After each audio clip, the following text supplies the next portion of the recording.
السلام علیکم ویورز، ہمارے چینل پر خوش آمدید۔ مسز روحاب، آپ نے شاید نشہ کرنا شروع کر دیا ہے، جو میری ہمت کو کبھی چیلنج کر رہی ہے۔ جہاں تک بات تمہارے قریب آنے کی ہے تو اس خوش فہمی میں مت رہنا، مجھے کوئی لڑکیوں کی کمی نہیں ہے۔ اتنی ہی انسیکیورٹی ہے تو اپنا بندوبست کہیں اور کر لو، میرے کمرے میں کیوں آئی ہو؟ اب آئی ہو تو بک دو۔ انگلی اٹھا کر اس کے چہرے پہ پھیرنے لگا۔ زوہا کا سانس سوکھا۔ کمشنر ہاؤس پر پررونق ماحول تھا۔ نقوی صاحب میں ملازمین کے ساتھ پورے گھر کو سجانے میں لگے ہوئے تھے۔ وہ اپنی اکلوتی بیٹی کی شادی میں کسی قسم کی کوئی کمی نہیں چھوڑنا چاہتے تھے۔ پولیس اہلکار بھی ان کی مدد کے لیے وقتاً فوقتاً پہنچ رہے تھے۔ سیکیورٹی کا بھرپور انتظام تھا کہ کسی کو کوئی مسئلہ نہ ہو۔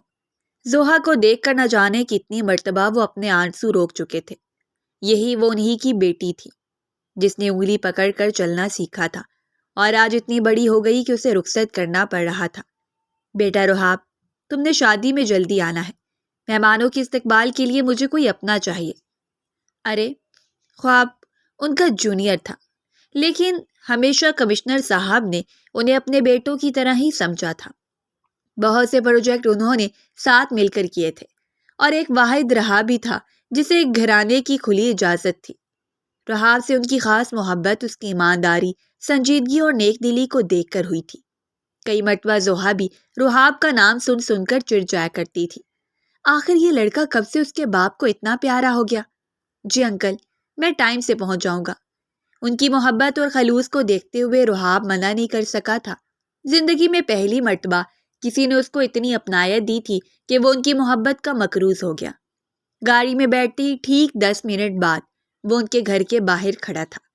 وہ غلگیر ہوتے ہی وہ گھر کی تیاری کی طرف دیکھنے لگا کہ باپ اپنی بیٹی کو کتنی محبت سے رخصت کرتا ہے۔ انکل، اب آپ بیٹھ جائیں، باقی سب کام میں خود کروا دیتا ہوں۔ بلکہ آپ مجھے بتا دیں اگر کہیں اور بھی میری ضرورت ہو۔ بچے بھی زوہا کی سہیلیاں آئی ہیں، کچھ وقت تک اسے پارلر لے کر جانا ہے۔ میں ڈرائیور پر آج کے دن بھروسہ نہیں کر سکتا۔ مہمانوں کا اتنا آنا جانا ہے کہ خود بھی اسے لے کر نہیں جا سکتا۔ اگر تم یہ ذمہ داری اٹھا لو تو مہربانی ہوگی۔ وہ تھوڑا حیران ہوا، لیکن ان کی مشکل کو سمجھتے ہوئے ہاں میں سر ہلایا۔ زوہا اپنی کچھ سہیلیوں کے ساتھ گاڑی کی پچھلی سیٹ پر بیٹھ چکی تھی، جبکہ رہاب نے ایک نظر بھی ان کی طرف دیکھنا مناسب نہیں سمجھا۔ سنجیدگی سے گاڑی کو ڈرائیو کرتا وہ پارلر کے سامنے کھڑا ہو گیا۔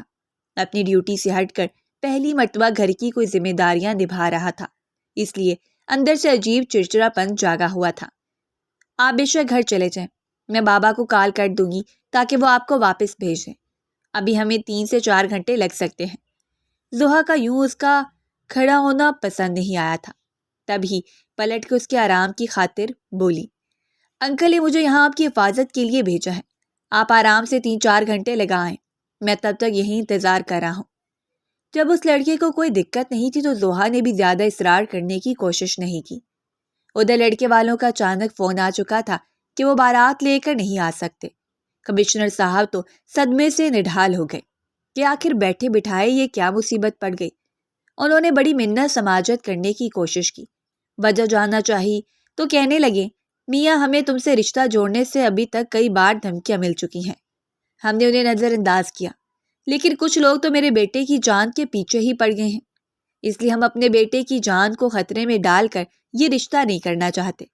آپ کہیں اور دیکھ لیں، ہماری مجبوری کو سمجھنے کی کوشش کیجیے گا۔ ایسے کیسے اچانک آپ لوگ شادی کے دن وہ انکار کر سکتے ہیں؟ اتنا احساس تو ہونا چاہیے کہ کسی کی بیٹی کی بھی کوئی عزت ہوتی ہے۔ لوگ میری بیٹی کے بارے میں طرح طرح کی باتیں کریں گے۔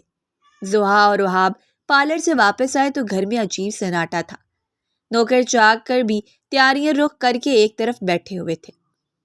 بابا، آپ ٹھیک تو ہیں نا؟ کتنی بار کہا ہے اپنی شوگر اور بی پی کی گولیاں لازمی کھایا کریں، لیکن میری کوئی بات آپ کو سمجھ نہیں آتی۔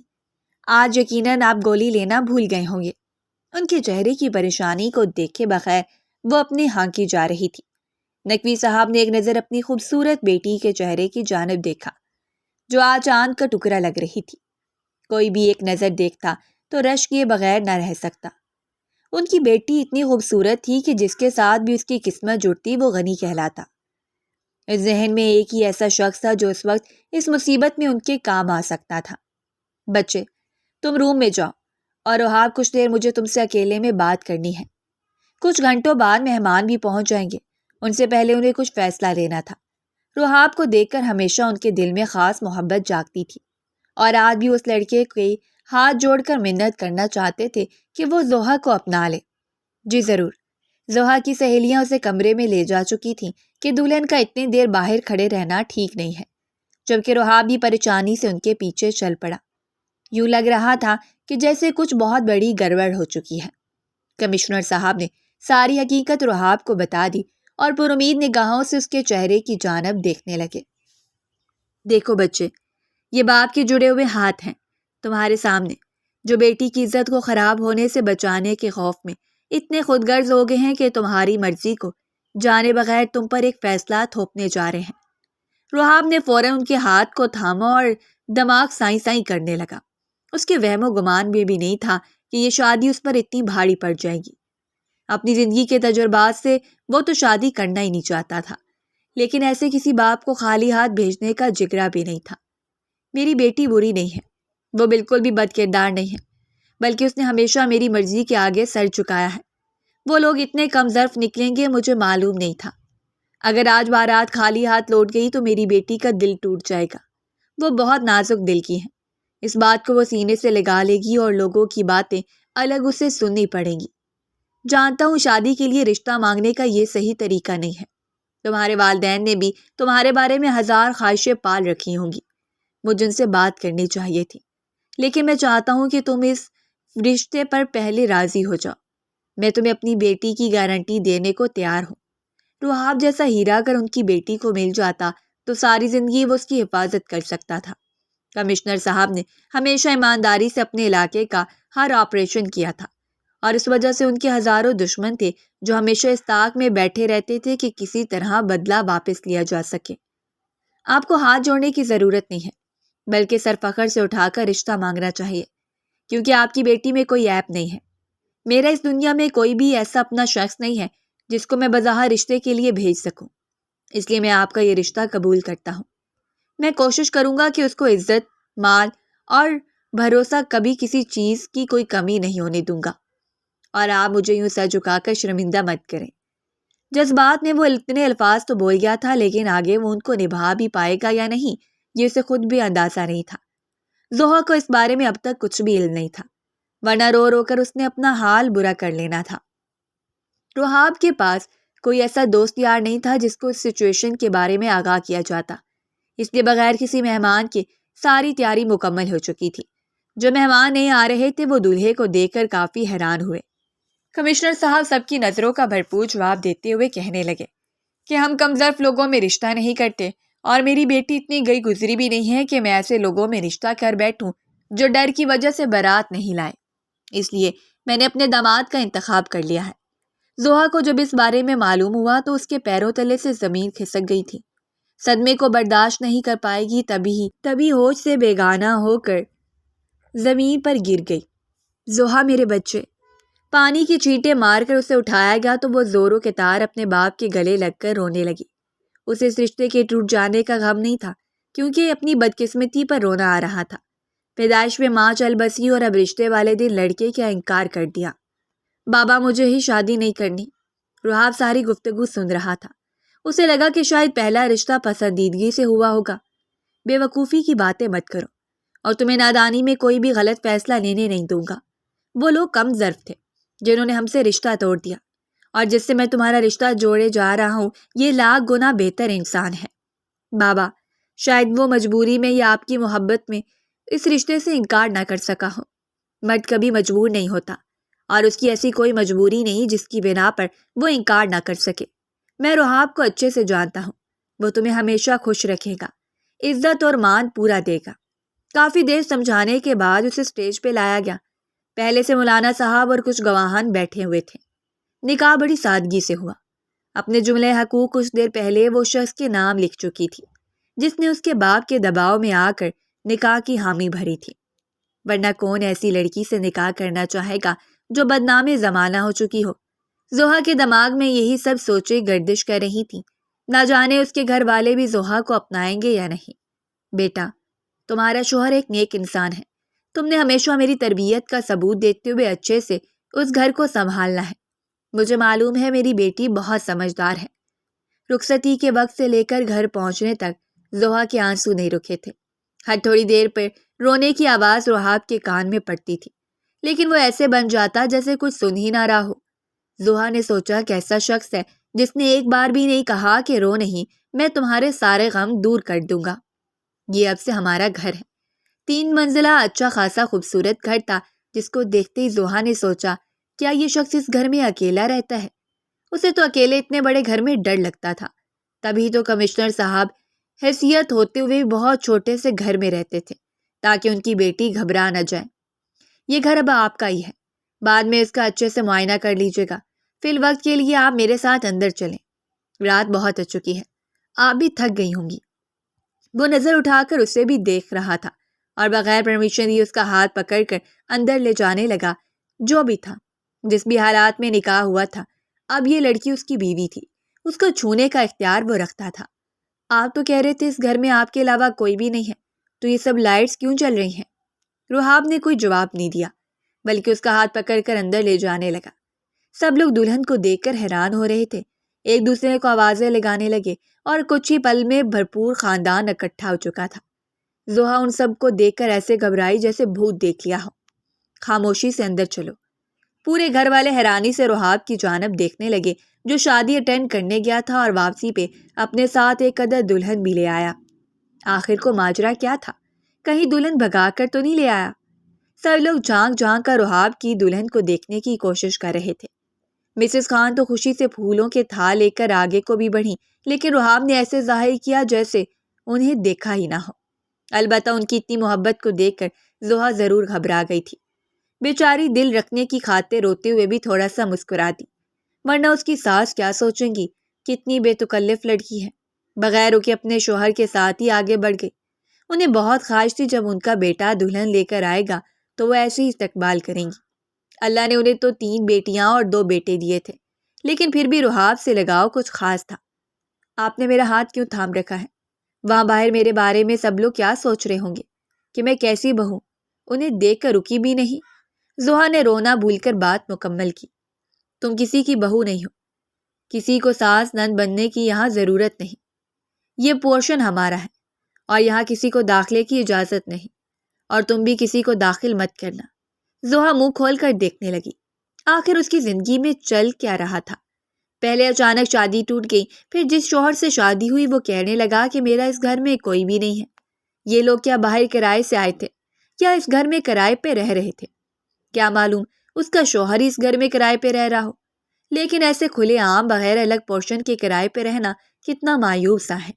رحاب اس کے چہرے کے اتار چڑھاؤ کو دیکھتے ہوئے دماغ پڑھنے کی کوشش کر رہا تھا، لیکن پہلے ہی دن وہ اپنی بیوی کا دماغ کیسے پڑھ سکتا تھا؟ اس کے لیے اس لڑکی سے جان پہچان ہونا بہت ضروری تھی، اور یہاں اس کی شکل اور نام کے علاوہ وہ کچھ بھی نہیں جانتا۔ دیکھیے، اب اس وقت آپ اپنے چھوٹے سے دماغ پر اتنا زور نہ دیں، بس یہ سمجھے تمہیں یہاں کسی سے بھی زیادہ بات کرنے کی ضرورت نہیں ہے۔ اگر کوئی تم سے بات کرنا بھی چاہے تو اسے اگنور کرنا۔ لیکن آپ نے تو کہا تھا کہ آپ کا اس دنیا میں کوئی نہیں ہے۔ رحاب نے ایک نظر زوہا کے چہرے کی جانب دیکھا۔ کیا وہ لڑکی اس کی مشکلوں کو سمجھ سکے گی؟ وہ پھر سے وہی بات دہرانے لگی۔ میں اب اس بات پر قائم ہوں کہ میرا اس دنیا میں کوئی نہیں ہے۔ یہ سب رشتے بناوٹی اور جھوٹے ہیں، اس لیے آپ کو بتا رہا ہوں کہ ان سے زیادہ بول چال کرنے کی ضرورت نہیں ہے۔ زوہا نے اپنی مشکل آسان کرتے ہوئے اس سے وہ سوال پوچھ ہی لیا جو اس کے دل میں تھا۔ لیکن وہ تو اس گھر میں رہتے ہیں، یقیناً آپ کے کچھ تو لگتے ہی ہوں گے، اور آنٹی کتنی محبت سے میری جانب دیکھ رہی تھی۔ میں نے بہو بن کر تو اس گھر میں ہی گزارا کرنا ہے۔ کیا آپ اس گھر میں کرایہ دار ہیں اور وہ لوگ آپ کے مالک مکان، یا پھر وہ لوگ کرایہ دار ہیں، آپ یہاں کے مالک مکان ہیں؟ کیا آپ دونوں کی انبن چل رہی ہے، یا پھر یہ ناول میں زہریلے رشتے دار جو ہوتے ہیں وہ ہیں؟ آپ کی اگر وقتی ہی ناراضگی ہے تو اس ناراضگی کو آج کے دن بھول جاتے ہیں۔ رحاب نے گہرا سانس بھرا۔ وہ سمجھ چکا تھا کہ لاڈ پیار میں پلی لڑکی تھوڑی ناسمجھ اور کنفیوز ہے۔ یہ لڑکی کتنا پکاتی ہے، ایک ہی پل میں کتنی سچویشن سو چکی تھی، اور صبح تک اس نے نہ جانے اور کتنا سوچ لینا تھا۔ دیکھیے زوہا، آپ میری زندگی کا بھی ایک اہم حصہ ہیں۔ آپ سے میں اپنا ماضی نہیں چھپاؤں گا، لیکن ساری حقیقت کھلنے سے پہلے ہمیں ایک دوسرے کا دوست ہونا بھی ضروری ہے۔ میں چاہتا ہوں جب تک ہم اس رشتے میں ایڈجسٹ نہیں ہو جاتے، ایک دوسرے کو سمجھ نہیں لیتے، تب تک آپ کا ایسے سوال کرنا ضروری نہیں ہے۔ میں نے آپ کو سمجھا دیا ہے کہ ان لوگوں کے ساتھ آپ نے زیادہ گہرے تعلقات نہیں بنانے۔ زحا کو کچھ سمجھ تو نہیں آیا، لیکن پھر بھی اس نے ہاں میں سر ہلا دیا۔ اس کے علاوہ اس کے پاس کوئی دوسرا آپشن بھی نہیں تھا۔ یہ نکاح بہت اچانک ہوا۔ مجھے اندازہ نہیں تھا کہ واپسی پر میں اپنی دلہن لے کر آؤں گا۔ دولہے کے روپ میں کسی اور کو سوچا ہوگا اور میں نکل آیا، تو یہ چیز ایکسپیکٹ کرنا بہت مشکل ہے۔ میں چاہتا ہوں کہ جب میں اپنی بیوی سے وابستگی کروں تو اس کے دل و دماغ پہ صرف میرا نام ہو۔ آپ کے لیے کچھ کپڑوں کا انتظام نہیں ہے۔ آپ چاہیں تو میرا ٹراؤزر اور شرٹ پہن کر آرام کر سکتی ہیں۔ ان کپڑوں میں آپ کو نیند نہیں آئے گی، اور جب تک ہمارے درمیان انڈرسٹینڈنگ نہیں ہو جاتی تب تک آپ اس پورشن کے دوسرے کمرے میں بھی رہ سکتی ہیں تاکہ سکون سے سو سکیں۔ منہ دکھائی کے لیے بھی میں کچھ خرید نہیں سکا۔ آپ کل جا کر میرے ساتھ خود کچھ لے لیجیے گا۔ میرے دل میں اس شخص کے لیے کوئی جگہ نہیں تھی۔ میرے والد نے اس کا میرے لیے انتخاب کیا تھا۔ آپ اپنے دل سے یہ بات نکال دیں کہ میری پسندیدگی سے وہ رشتہ ہوا تھا۔ میری رضامندی ضرور شامل تھی، لیکن پسندیدگی نہیں۔ اتنا کہہ کر وہ رخ موڑ چکی تھی۔ وہ کیسا آدمی تھا؟ سارے فرض پورے کرنے کو تیار تھا، صرف اس کا ساتھ ہی نہیں چاہتا تھا۔ زحا کو اس وقت ایک سہارے کی ضرورت تھی جو اس کا درد بانٹے، لیکن شاید یہ شخص اکیلے رہنا چاہتا تھا۔ وہ بھی بغیر زبردستی کیے ہاں میں سر ہلانے لگی۔ اس کے کپڑے لے کر دوسرے کمرے میں بند ہو گئی تھی۔ اگلی صبح گھر میں بھرپور ناشتے کا انتظام ہو رہا تھا۔ مسز خان نے نوکروں کی دوڑ لگا رکھی تھی۔ وہ چاہتی تھی کہ رحاب ان کے ساتھ ناشتہ کرے۔ یہ بھی جانتی تھی کہ وہ لڑکا نیچے نہیں آئے گا۔ کئی مرتبہ ان کے شوہر سمیت سب گھر والے انہیں سمجھا چکے تھے کہ اپنے دل پر پتھر رکھ کر یہ تیاری بند کر دو۔ وہ لڑکا کبھی بھی اپنی بیوی کو لے کر نیچے نہیں آئے گا۔ کمبختی یہاں نہیں آئے گا، اوپر ہی ناشتہ کرے گا۔ تمہیں اتنا تکلف کرنے کی ضرورت نہیں ہے۔ آج کے دن تو اپنا غصہ تھوک دیں۔ آپ کے غصے کی وجہ سے ہی میرا وہ بیٹا مجھ سے اتنا دور ہو چکا ہے۔ اگر وہ نہیں آئے گا تو میں یہ کھانا اس کے پورشن میں بھیج دوں گی۔ جس پر اخبار جھاڑتے ہوئے وہ ایسے ہنستے جیسے کوئی مزاحیہ لطیفہ سنا دیا ہو۔ دونوں خواب خرگوش کے مزے اپنے اپنے کمروں میں لوٹ رہے تھے کہ جب رحاب کا فون رنگ کرنے لگا۔ آج اسے ڈیوٹی پہ بھی جانا تھا، لیکن رات ساری سوچنے میں لگانے کے بعد صبح وقت پر آنکھ نہیں کھلی۔ بالوں میں ہاتھ پھیرتے ہوئے جب نمبر دیکھا تو سسر صاحب تھے۔ السلام علیکم انکل۔ بیٹا تم لوگ سو رہے تھے کیا؟ مجھے لگا کہ اس وقت تم اٹھ چکے ہوگے۔ زحا کو بھی جلدی ناشتہ کرنے کی عادت ہے۔ میں دراصل ناشتہ لے کر آنا چاہتا تھا۔ ہمارے گھر میں تو کوئی اور ہے ہی نہیں جو یہ رسم و رواج نبھا سکتا۔ انکل میں زحا کو یہاں ناشتہ کروا دوں گا، آپ اتنا تکلف مت کریں۔ ویسے بھی آپ کی بیٹی اپنے گھر ہی ہے، میں کوئی پرایا تھوڑا ہوں، بلکہ جیسے ہی وہ اٹھتی ہے میں آپ سے ملوانے بھی لے کر آتا ہوں۔ اگر وہ یہاں آ گئے تو انہیں ساری صورتحال سے کیسے نپٹائے گا؟ شاید زحا ہی اپنے والد کو سب کچھ بتا دے۔ اس سے پہلے انہیں جا کر خود وہ سب کچھ بتا دینا چاہتا تھا۔ بیٹا تکلف والی تو کوئی بات نہیں، لیکن جیسے تمہیں مناسب لگے، میں تم لوگوں کا انتظار کروں گا۔ بیٹا اگر اب تم نے اپنے گلے میں شادی کی گھنٹی بجا ہی لی ہے تو اپنے شوہر کو جواب دینا بھی سیکھو۔ فریش ہو کر جیسے ہی کمرے سے باہر نکلا تو پورے پورشن کھانے کی خوشبو سے بہکا ہوا تھا۔ زحا پہلے سے اٹھ کر انہیں سولیے میں گھوم رہی تھی۔ نوکر دلہن کو ایسے روپ میں دیکھ کر کافی حیران ہوئے تو رحاب کو یہ خیال بھی آیا کہ ابھی تو کپڑے لینا بھی باقی ہے۔ آپ کو ناشتہ بنانے آتا ہے یا میں بنا لوں؟ زحا کس منہ سے بتاتی کہ پہلے سے کھانا آ چکا ہے اور اپنی بھوک پر کنٹرول نہ کرتے ہوئے وہ اس میں سے بہت کچھ کھا بھی چکی ہے۔ مسز خان خود اوپر آئی تھیں اور اتنی محبت سے پیش آئیں کہ وہ ان کے ساتھ برا رویہ نہیں رکھ سکی۔ نہ ہی انہوں نے کوئی سوال پوچھے اور نہ ہی زحا کو مناسب لگا کہ وہ پوچھیں کہ آخر کو یہ سب اس کے شوہر کے کیا لگتے ہیں۔ وہ دراصل نیچے سے آنٹی ناشتہ لے کر آئی تھی اور مجھے بہت بھوک بھی لگی تھی۔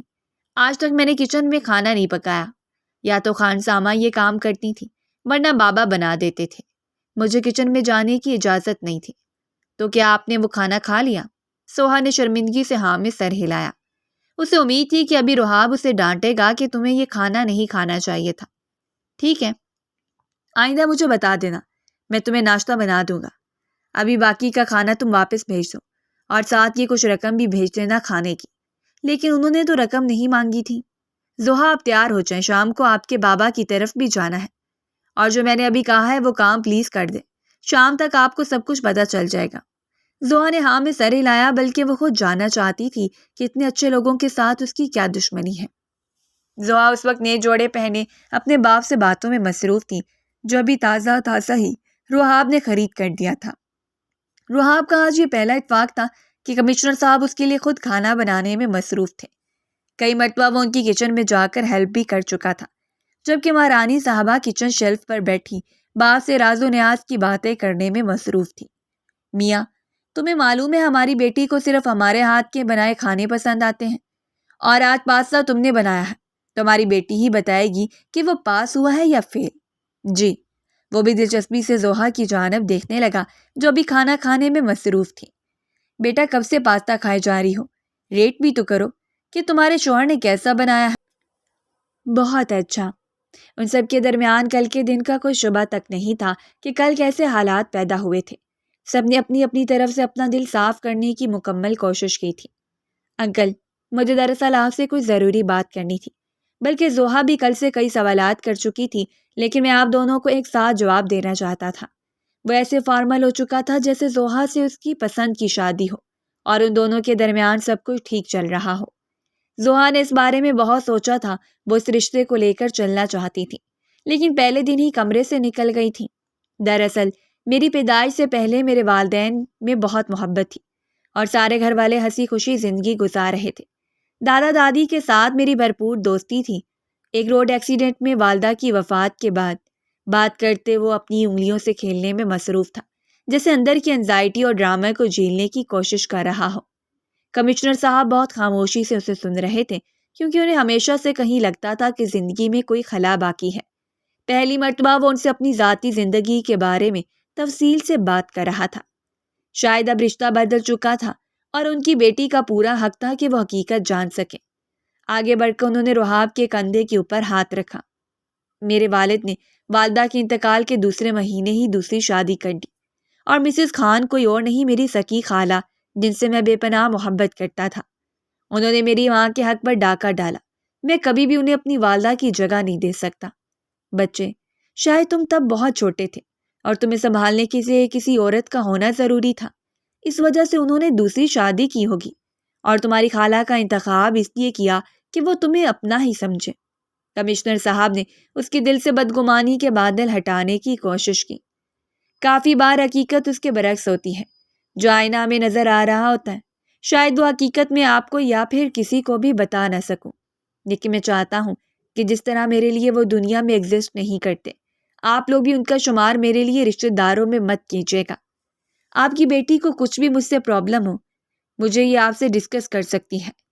ٹھیک ہے بچے، لیکن ایک گھر میں رہتے ہوئے کم سے کم بزرگوں سے منہ نہیں موڑا جا سکتا، اور زحا کی تربیت تو میں نے بالکل بھی ایسے نہیں کی۔ اگر وہ انہیں سلام کریں گے تو جواب دینے کی اجازت تمہیں دینی ہوگی۔ وہ خود بیٹھے بٹھائے پریشان ہو گئے تھے کہ اتنا بڑا گھر ہے، وہ لوگ ان کی بیٹی کے بارے میں کیا سوچ رہے ہوں گے۔ روحاب نے ان کے بارے میں جو کچھ بھی بتایا تھا وہ پہلے ہی صبح کی کال میں بتا چکی تھی، بلکہ صرف اتنا ہی نہیں، یہ بھی بتایا تھا کہ وہ لوگ بہت اچھے ہیں۔ ٹھیک ہے، لیکن زیادہ بات مت کیجیے، کیونکہ میں ان لوگوں کے بارے میں اچھے سے جانتا ہوں۔ اس کے بعد اس ٹاپک پر کوئی بات نہیں ہوگی۔ جو راز ابھی راز تھے، اس راز تک پہنچنے کے لیے زحا کو اس کے قریب ہونا پڑے گا۔ وہ جانتی تھی کہ جب انسان دل کے قریب ہو تو دوسرا شخص خود ہی اپنے راز کہہ دیتا ہے۔ رات کو جب گھر آئے تو روحاب کے والد باہر ہی ٹہل رہے تھے۔ میاں، تمہاری نہ صحیح میری سوسائٹی میں بہت عزت ہے، اور میں چاہتا ہوں کہ اب تم دونوں کا ولیمہ ہو جائے۔ میرے گھر میں رہ رہے ہو، اس لیے کسی کو موقع نہیں دینا چاہتا کہ کوئی میرے گھر کے خلاف بات کرے۔ ویسے مجھے امید نہیں تھی کہ کوئی تمہیں لڑکی بھی دے گا، لیکن اگر اب لڑکی آ گئی ہے تو لوگوں کو بتا دو کہ یہ تمہاری بیوی ہی ہے۔ ہم تو اتنا حق نہیں رکھتے تمہاری نظر میں، ہم تو دشمن ہیں۔ ان کی بات پہ وہ ہنسا۔ یقیناً آپ کی بیوی نے یہ سب کرنے کا مشورہ دیا ہوگا۔ ویسے بتا دوں کہ میں آپ کے گھر میں نہیں رہ رہا، دادا نے یہ گھر میرے نام کروایا ہے، تو آپ میرے گھر میں رہ رہے ہیں، اور عزت تو خیال بھی مجھے ہونا چاہیے کیونکہ یہ میرا گھر ہے۔ دوسری بات، جب مجھے اور میری بیوی کو ٹھیک لگے گا ہم ولیمہ کر لیں گے، کسی کے مشورے کی ضرورت نہیں۔ زحا کو تو سانس سوکھ رہا تھا، ایسی لڑائی اس نے کبھی بھی نہیں دیکھی تھی۔ میری بیوی تمہاری بھی کچھ لگتی ہے، جتنا وہ تمہارا خیال رکھتی ہے، تمہارے لیے کھانا بناتی ہے، اور تم اس سے اتنے ہی برے طریقے سے پیش آتے ہو۔ اس کا دل دکھانے سے باز آ جاؤ، ورنہ میں کچھ برا کر گزروں گا۔ بوڑھا کرنے سے باز تو آپ اتنے سالوں پہلے بھی نہیں آئے۔ اسی عورت کی وجہ سے آپ نے میری ماں کو راستے سے ہٹایا۔ زوہا حقیقت سن کر شوق میں آ گئی۔ اس سے پہلے کہ وہ کچھ کہتے، جلدی سے زوہا کا ہاتھ پکڑ کر اوپر لے آیا تھا۔ گہرے گہرے سانس لینے لگا۔ زوہا نے اسے پانی کا گلاس تھمایا تو وہ بھی پی گیا۔ یہ لوگ اچھے نہیں ہیں، تمہیں میں نے بتایا تھا۔ یہ میری خالہ کو پہلے سے پسند کرتے تھے۔ میری ماں تو راستے کا پتھر تھی جو ان دونوں نے مل کر ہٹا دیا، اور اب مجھے ان دونوں سے شدید نفرت ہے۔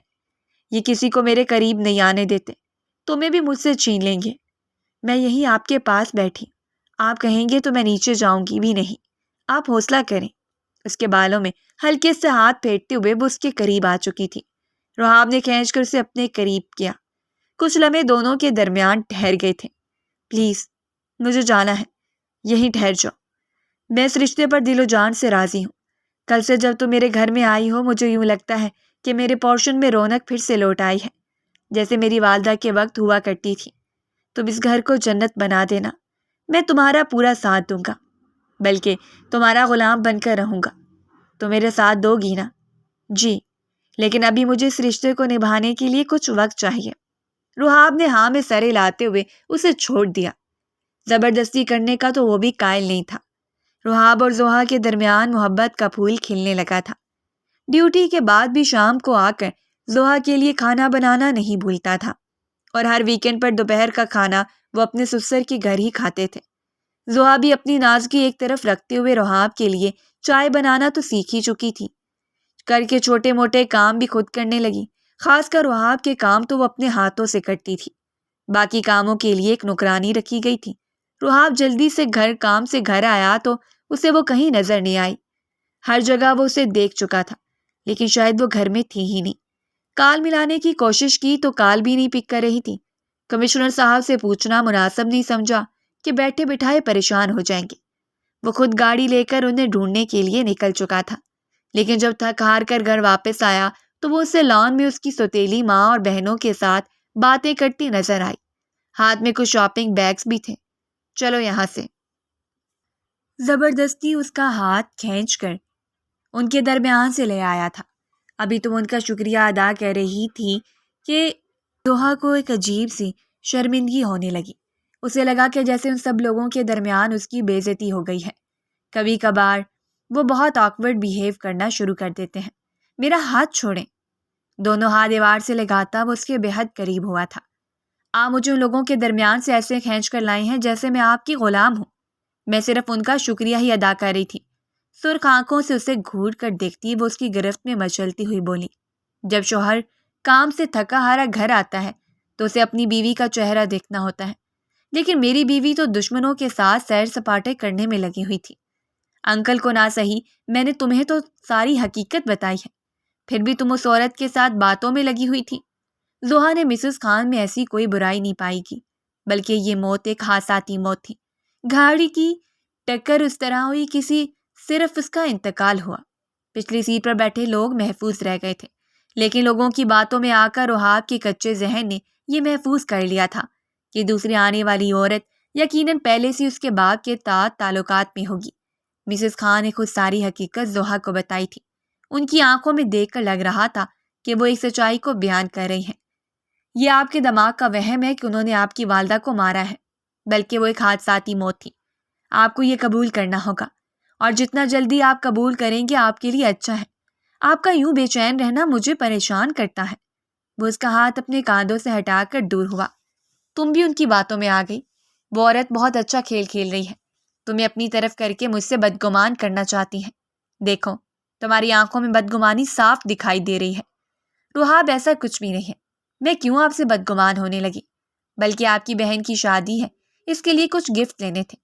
اب ایسے اچھا تو نہیں لگے گا، لوگ کیا باتیں کریں گے کہ ہم نے انہیں کچھ بھی نہیں دیا۔ آپ کی طرح سے وہ کچھ گفٹ لینے گئی تھی، مجھے اس کی پسند کا اندازہ نہیں تھا، اس وجہ سے میں اسے ساتھ لے گئی۔ اب اگر وہ میرے ساتھ گئی تھی تو شکریہ ادا کرنا تو بنتا ہی تھا۔ آپ کی سالگرہ بھی تو ہے، آج آپ کا تحفہ لینے بھی گئی تھی۔ وہ مسکراتے ہوئے بات کو رفع دفع کرتے ہوئے ایک خوبصورت سا پیک کیا گیا تحفہ اس کی طرف بڑھانے لگی، لیکن رحاب نے دیکھنے کی بجائے اسے لے کر سائڈ ٹیبل پر رکھ دیا تھا اور خود جا کر کمرے میں بند ہو گیا۔ وہ بہت زیادہ ڈر گئی تھی۔ کئی مرتبہ رحاب کو کہہ چکی تھی کہ وہ اپنا علاج کروانے کی کوشش کرے، وہ ان وقت اور راتوں سے نکل سکے گا۔ پورے ایک ہفتہ رحاب نے زوہا سے بات تک نہیں کی تھی، بلکہ اپنا کام بھی وہ خود کرتا تھا۔ صبح ناشتہ بنا کر رکھ جاتا تھا۔ یہ صاف اس کی ناراضگی کا ایک نتیجہ تھا۔ غصے میں زوہا نے بھی اسے 4 مزید باتیں سنا لی تھیں کہ اتنی بات نہیں تھی جتنا آپ ناراض ہو رہے ہیں۔ مجھے ناراض لوگوں میں رہنے کی عادت نہیں ہے۔ بابا بھی آج تک مجھ سے ناراض نہیں ہوئے۔ نند کی شادی کی وجہ سے پورا گھر مہمانوں سے بھر چکا تھا۔ رحاب کی اجازت نہ ہوتے ہوئے بھی گھر کے کچھ کاموں میں وہ بہو کی طرح آگے آگے ہی رہی تھی۔ مسز خان نے اس کا تعارف سب کے سامنے ایک بہو کی طرح ہی کروایا تھا۔ کچھ لوگ اتنے حیران ہوئے کہ رحاب نے اتنی خاموشی سے شادی کر لی، بلکہ وہ پوچھنے کی کوشش کر رہے تھے کہ اب تک آپ کا اپنے بیٹے سے رشتہ ٹھیک نہیں ہوا، جس پر مسز خان مسکرا کر خاموش ہو جاتی۔ شادی کے ماحول میں کہہ بھی لیٹنے کی جگہ نہ ملی تو رحاب کی غیر موجودگی کا فائدہ اٹھاتے وہ اس کے کمرے میں سو گئی۔ مہمانوں کو خود زوہا نے اوپر آنے کی اجازت دی تھی۔ وہ مہمان چھوٹے بچے اور ینگ جنریشن کے لوگ تھے۔ رات کے آخری پہر اسے خود پہ دباؤ سا محسوس ہوا۔ آنکھیں کھول کر دیکھی تو اس کے ساتھ جڑے مزے سے خواب خرگوش کے مزے لوٹ رہا تھا۔ چھچھوڑے انسان، تمہاری ہمت بھی کیسی ہوئی میرے اتنے قریب آنے کی؟ دور ہٹو۔ تیز ہوتی دھڑکنوں کے ساتھ خطرناک تیور لیے وہ گویا ہوئی تھی۔ اکھڑتی سانسوں کو بحال کیا اور اپنے درمیان فاصلہ بنانے کی کوشش کی۔ نیند کی خماری میں سرخ آنکھوں کو زبردستی کھولتا وہ زوہا کو گھورنے لگا۔ مسز رحاب، آپ نے شاید نشہ کرنا شروع کر دیا ہے، جو میری ہمت کو کبھی چیلنج کر رہے ہیں۔ جہاں تک بات تمہارے قریب آنے کی ہے تو اس خوش فہمی میں مت رہنا۔ مجھے کوئی لڑکیوں کی کمی نہیں ہے۔ اتنی انسیکیورٹی ہے تو اپنا بندوبست کہیں اور کر لو۔ میرے کمرے میں کیوں آئی ہو؟ اب آئی ہو تو بگتو۔ انگلی اٹھا کر اس کے چہرے پر پھیرنے لگا۔ زوہا کا سانس سوکھا۔ اسے ڈر لگا کہ کہیں اب ناراض نہ ہو جائے۔ وہ مزید خود بھی اپنے شوہر کو خود سے دور نہیں کرنا چاہتی تھی، لیکن رحاب اس سے دور ہو چکا۔ رحاب نے اسے سوال نہیں کیا کہ اس کی غیر موجودگی میں آخر مہمان کو اوپر آنے کی کس نے اجازت دی۔ اب یہ گھر جتنا اس کا تھا اتنا زوہا کا بھی تھا، اور بے وجہ کی روک ٹوک انسان کو دوسرے سے بدظن کر دیتی ہے۔ نہیں چاہتا تھا کہ اس کی بیوی اس سے بدظن۔ آج آپ کا پوچھ رہے تھے، اگر آپ شادی میں شرکت کرتے تو اچھا محسوس ہوتا۔ میری طرف سے تم نے شرکت کر لی اور ہم دونوں میں میرا تیرا کیا ہو گیا ہے؟ ہم دونوں ایک دوسرے کا حصہ ہی ہیں۔ انہیں بتانا تھا کہ میں اس کی مسز ہوں اور میں اس کی طرف سے شرکت کر رہی ہوں۔ وہ نارملی جواب دے رہا تھا۔ شکر ہے اس نے اس بات کا غصہ نہیں کیا، بلکہ قریب آ کر وہ اس کے بالوں سے کھیلنے لگا۔ کیا مجھے زلفوں والی سے کھیلنے کی اجازت مل سکتی ہے؟ آج ڈیوٹی میں بہت تھک گیا تھا۔ کیا میری بیوی میری تھکن اتارے گی؟ زوہا اپنی آمادگی کا اظہار کرتے ہوئے اس کے سینے پر سخت رکھ دیا۔ وہ لڑائی تو ان کی وقتی تھی، اور ایسی لڑائی زوہا نے پہلی مرتبہ کی تھی۔ شاید وہ اتنے دن کی فرسٹریشن نکالنا چاہتی تھی۔ اس کی رضامندی کو جانتے ہی رحاب ایسے مسکرایا جیسے قلعہ فتح کر لیا ہو۔ بہت نرمی اور پیار سے چھوتے ہوئے اپنا حق وصول کیا تھا۔ اگلی صبح ان کی زندگی کی نئی صبح، اس لیے رحاب نے روٹین سے ہٹ کر چھٹی بھی کی تھی۔ مہمان اس کے اٹھنے سے پہلے ہی اپنے پورشن میں واپس جا چکے تھے۔ شاید مسز خان نے انہیں ڈسٹرب کرنا ضروری نہیں سمجھا۔ اچھا ہی تھا کہ اس خاص موقع پر مہمانوں کا جھنڈ ان کے قریب نہیں تھا۔ اپنے ہاتھوں سے اس کے لیے فرینچ ٹوسٹ تیار کیا تھا، جبکہ زوہا اپنے شوہر کے لیے بھرپور تیار ہونے میں مصروف تھی۔ ایسے تیار ہوگی تو گھر سے نکلنا مشکل ہو جائے گا۔ زوہا تو کل سے سر ہی نہیں اٹھا رہی تھی۔ شرماتے ہوئے اس نے فرینچ ٹوسٹ کو توڑا۔ اللہ اللہ، میری بیوی تو کل سے اپنی زبان شاید کہیں کھو آئی ہے۔ آپ اپنی نظریں جھکائیں گے تو میں کوئی بات کروں گی، ایسے مت دیکھیں۔ کیسے مت دیکھوں؟ وہ بھی شرارت میں آمادہ تھا۔ آج اس کا موڈ بہت فریش تھا، بلکہ وہ خود کو مکمل تصور کر رہا تھا، جیسے بچپن کے سارے غم کے بادل ہٹ چکے ہوں۔ بھرپور ناشتہ کرنے کے بعد کچھ وقت دونوں نے ایک ساتھ گزارا، اور اس کے بعد وہ انہیں لے کر کمشنر صاحب کے گھر روانہ ہوا تھا۔ گاڑی روڈ پر بالکل ٹھیک چل رہی تھی، لیکن اچانک موڑ پر ایک ٹرک ان کی گاڑی سے آ کر ایسے لگا کہ بریک ہی نہ سنبھالی گئی۔ وہ گاڑی سیدھا جا کر ایک درخت کے اوپر لگی تھی، اس ایکسیڈنٹ سے زوہا کی طرف سے بہت نقصان ہوا تھا۔ باقی پوری گاڑی صحیح سلامت تھی، لیکن زوہا کی طرف کا حصہ اس سے بری طرح ہاتھ درخت سے لگا تھا کہ وہ ساری جگہ دب سی گئی۔ اس وقت رحاب کو کچھ سمجھ نہ آیا۔ وہ پاگلوں کی طرح صرف مدد کو پکار رہا تھا، لیکن چلتی سڑک پر کسی نے اپنی گاڑی نہیں روکی۔ اگر وہاں سے خان نہ گزرتے ہوتے تو انہیں بھی اس بارے میں کچھ علم نہ ہوتا۔ آپ کو جو چیختے پکارتے دیکھو اس کے قریب آئے۔ بچے گھبراؤ نہیں، ہم اسے نکالیں گے، تم ذرا اسے پکڑنے کی کوشش کرو، سیٹ سے باہر نکالو۔ رحاب کے دماغ نے کام کرنا شروع کیا۔ وہ اسے باہر نکالنے لگا، لیکن چوٹ زیادہ ہونے کے سبب وہ بے ہوش ہو چکی تھی اور اس کے سر سے خون نکل رہا تھا۔ شاید ہاتھ پاؤں بھی بہت زیادہ دباؤ کا شکار ہو چکے تھے۔ فوراً خان کی گاڑی میں ڈال کر اسے اسپتال پہنچایا گیا۔ اسپتال میں جا کر معلوم ہوا کہ ایک ٹانگ ٹوٹ چکی ہے، باقی کوئی بھاری نقصان نہیں ہوا تھا۔ یہ تو اللہ کا شکر تھا کہ انہیں کسی بھاری نقصان سے بچا لیا گیا۔ مسز خان بھی وہاں پر پہنچ چکی تھی اور اسپتال کے ماحول میں رحاب کو ان دونوں نے ہی سہارا دیا تھا۔ پہلی مرتبہ رحاب کو مسز خان کے رویے میں اپنائیت محسوس ہوئی تھی، لیکن دل کے اوپر پتھر ڈال کر اس نے اس بات سے انکار کر دیا۔ کمشنر صاحب بھی اپنی بیٹی کا سن کر وہاں پہنچ چکے تھے۔ خان صاحب اور مسز خان سے وہ بہت اچھے طریقے سے ملے تھے۔ انہوں نے ہی انہیں بیٹی کی صحت کے بارے میں بتایا تھا۔ کیا میں اپنی بیوی سے مل سکتا ہوں؟ جی، لیکن آپ کے سسر نے آپ سے ملنے سے اسے منع کیا ہے، بلکہ ہمیں آرڈر دی ہے کہ کسی بھی رحاب نامی شخص کو اندر نہیں جانے دینا۔ اس بات کو سن کر وہ حیرانی اور غصے میں آ گیا۔ جلدی سے مڑ کر اپنے سسر کی جانب دیکھنے لگا۔ آپ نے ایسا کیوں کیا؟ وہ میری بیوی ہے، اور اچانک آپ کے اس فیصلے کو میں سمجھ نہیں پا رہا۔ خان اور مسز خان بھی حیرانی سے انہیں دیکھنے لگے تھے، جیسے جاننا چاہ رہی ہوں کہ کل تک تو ان دونوں کے درمیان سب کچھ ٹھیک تھا، اچانک سے اسے کیا ہو گیا ہے؟ میری بیٹی کا ایکسیڈنٹ تمہاری وجہ سے ہوا ہے۔ شاید تم یہ شادی کرنا ہی نہیں چاہتے تھے، تبھی تو دیکھو گاڑی کے باقی حصے بالکل سلامت ہیں، صرف میری بیٹی کی طرف کا حصہ ہی گاڑی میں لگا ہے۔ یقیناً تم میری بیٹی کو مارنا چاہتے ہوگے۔ میں آپ کی بیٹی سے محبت کرنے لگا ہوں، آخر زوہا میری بیوی ہے، میں اسے کیوں ماروں گا؟ ہم دونوں کے درمیان سب کچھ ٹھیک ہے، اسے ہوش آ جائے تو آپ پوچھ لیجیے گا۔ اگر میری بیٹی مجھے بتانے کے لیے زندہ ہی نہ رہتی تو وہ کیا مجھے بتا سکتی تھی کہ یہ ایکسیڈنٹ ایک حادثہ ہے؟ تمہارا اس میں کوئی قصور نہیں ہے، تم دونوں کے درمیان رشتے بہت ٹھیک تھے۔ تمہیں یہ بات سوچنے کی ضرورت ہے، جب تمہاری والدہ کا حادثہ ہوا اس سے پہلے تک وہ بہت خوشی سے تمہارے ساتھ زندگی گزار رہی تھی۔ ان کی زندگی میں کوئی ایسا غم نہیں تھا۔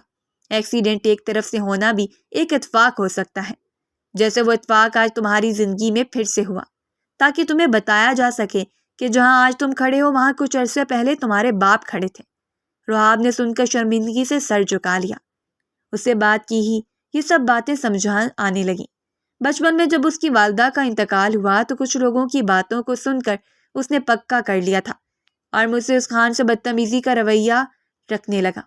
اس کی انسیکیورٹی کو دیکھتے ہوئے دادا نے بھی ساری جائیداد رحاب کے نام کر دی تاکہ وہ خود کو تنہا نہ سمجھے، لیکن ہمیشہ سے اس کا رویہ مسز خان کے ساتھ اچھا نہ ہو سکا۔